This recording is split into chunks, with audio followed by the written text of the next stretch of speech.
beautiful evening in October in Phoenix, October 3rd to be exact. I've loaded the car for what is to be its longest trip since 2006. Over the next 12 days, I'm going to be putting over 5,000 miles on this car. I'm giving the battery a little extra juice because it's been a little slow just from being parked for so long. But here we go, 5,000 miles to the southernmost tip of Florida and back starting tomorrow. I'm fully loaded up here. I have a trunk full of goodies. I'm going to show you a little bit about what's in here before we get started.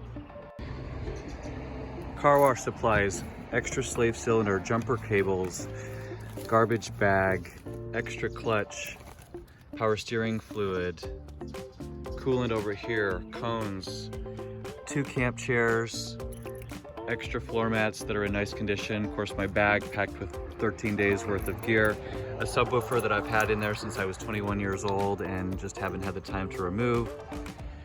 Other stuff that doesn't meet the eye, but I think I'm ready.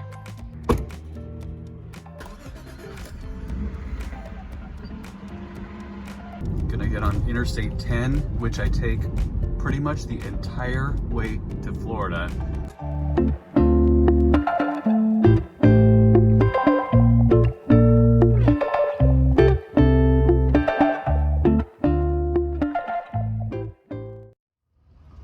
Hey there, this is my first fuel up. This is Lordsburg, New Mexico.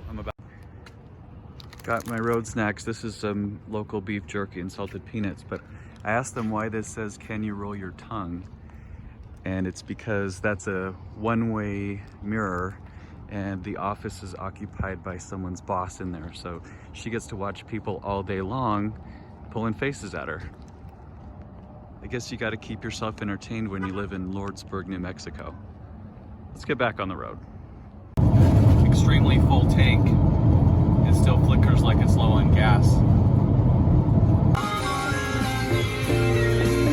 Use the right lane to take exit 144 to merge onto I-25 north toward Alamogordo.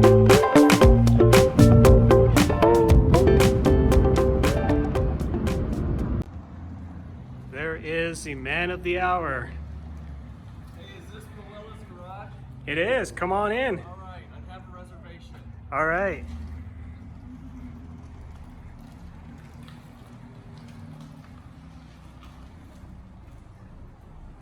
This here is Tyson Hugie with his 94 Legend Coupe with 560, how many miles? 566978. Wow. All right. Well, welcome. Well, please discard my mess in here. Oh, let's see what you got in here. Oh, wow. Well, I went through some peanuts and, gummy bears. Only the essentials. Look at this garage. Beautiful evening to arrive in southern New Mexico. I don't know if this will do it justice, but look at that color scheme in the horizon. This, of course, is Jason's house, home of Pawella's garage, and he has graciously given me a spot in the garage for the old beaten, battered coupe. But over here on the side, you see some clever parking solutions for a couple of extra Mazdas. Peekins here. I just need to get a closer look at this garage because it is immaculate. Look at that floor. Freshly microfibered, no doubt. Got some display materials and paraphernalia over here on this side, of course. All digitally rendered by Jason himself. All right, we're gonna run and get some steak. I'm getting ready to start day 2 here of the adventure. Gonna say goodbye just for a week or so to Jason. Thank you for your hospitality. Anytime. And we'll see you on the flip side. Let's hit I-10. 6:33 in the morning. Today we're gonna go to San Antonio, Texas. A couple hours into my day on Saturday now. I'm gonna spice things up a little bit. I decided not to proceed straight to San Antonio because I'm making really good time. So we're gonna hit a spot that I've wanted to see for a long time. It's an art installation right here in Marfa, actually a little northwest of that in Valentine. That's a storefront for a fake Prada store. I've heard about it years and years ago, and it's always a little off the beaten path. Today's drive, it'll only add about an hour, so let's do it. I made it to the Prada location, and just got here right after a shuttle bus, so I'm gonna wait a second and get a picture. Right in the middle of nowhere though, check this out. Here's the storefront, and this is, I think, back to 2005. There's actual handbags in there and shoes.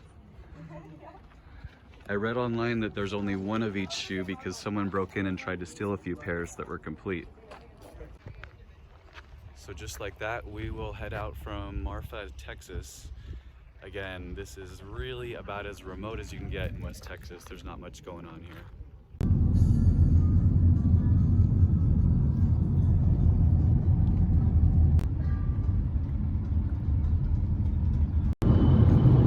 This would be rural Texas at its finest. I haven't seen another car for about 5 minutes. There's no cell signal. You just kind of hope for the best and pull out your map, because nothing on your phone is going to do you any good. This is my next random stop. Coincidentally, today, October 5th, is the running of the St. George, Utah Marathon. It is a race that I do and have done for about the last 10 years or more. Well, I may not be running a marathon today, but I'm passing through Marathon today on a bit of a marathon road trip. So how's that? I even found the post office. I am 800 miles into the trip, so I figured I would at least check fluids. I just took a look at the oil level. It looks really good. I also do have a power steering leak, but I topped that off even a little above the full before I left, and it's not quite to the max line. So that one still looks good too. This is Fort Stockton, Texas. I'm about to reconnect with Interstate 10 again, finally. Looks like Carl's Jr. got the right number, since that's the year of my car. Perfect. Oh yeah, and one minor detail. The Acura Legend 6-speed coupes do not have a cup holder, so that's what you end up doing. Love these 80-mile-an-hour Texas speed limits. I think I'm about an hour and a half is all from my nightly stay in San Antonio, Texas. I made it through the long stretch of I-10. Still have a lot of Texas to get through, but the cool thing is gas is cheap here. I'm getting 93 octane for $2.87, and we don't get 93 back home. I guess this is a good time to talk about my fuel log. I decided to keep track, which I rarely do, on gas prices and where I fill up. So this is the least expensive gas by a long shot. It's also the highest octane. So Texas is definitely the place to be a driver. Before he drives away, this is my friend Michael. I just met up with him in San Antonio. I got to drive his TSX Sport Wagon, and we'll say goodbye before he heads back to Austin. Just a quick hello for my YouTube, since I'm gonna vlog this. He's headed back to Austin in this beautiful Sport Wagon. Oh, she sounds good. All right, thanks for coming down. And we're gonna go from one cool car to the next. Now I'm gonna take the Tesla Model 3 Performance for a spin. This is a brand new one that my buddy Chris picked up. It's the dual motor setup, which of course is about as high as you can get on the performance scale. Chris, tell me a little bit about what's going on in here. Basically everything's run through this 15-inch touchscreen. Pretty minimalist interior. It goes 0 to 60 in 3.2 seconds. Oh my goodness. Roughly, I think 450 horsepower. Ridiculous. So that was my experience in a Tesla Model 3 Performance, and I had a freaking grin on my face the entire time. It's just instantaneous torque no matter what speed you're at, and the self-driving capability is unmatched. So I hate to say it, but I'd probably have to own one of those sometime. I'm gonna hit the road from San Antonio, and I think in Louisiana tonight. We'll see how the day goes.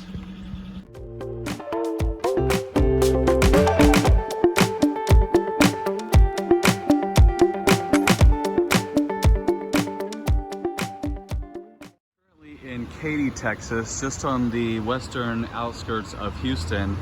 And this is kind of an iconic Texas thing, Buc-ee's. I don't know if you can see, but the gas pumps go for days. Look how many gas pumps there are down there. I think there's upwards of like 40 or so. And I'm toward the end of the complex, but it is an unreal Texas establishment. I'm gonna go into the gift shop slash convenience store slash everything else. Just topping off the tank here with some 93, some very cheap Texas gas. And I'm gonna check fluids real quick. Looks like power steering level is good there, and we'll be on our way. Like I said, this is one hell of a gas station. We're talking like, it's bigger than some Walmarts. Total attraction, absolutely insane. It's just it's a convenience store on steroids.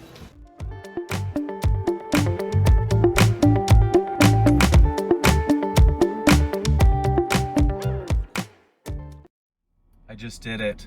5678901 on the odometer and a sequential 2345 on the trip. That, my friends, takes a little bit of planning, a lot of luck, and I'd say a little skills involved too. Let's do a quick walk around where this exact milestone happened. I am on a road called Needle Point Road, east of Houston, Texas. I had to get off the interstate because I didn't want this to happen on the interstate. But can you think of a better place for it to take place? Despite the fact that I had to drive through some grass on the side. Yeah, baby. So I've now had this car for every sequential mileage reading from 1, 2, 3, 4, 5, 6, all the way till now at 567,890. Took me 16 years to do it.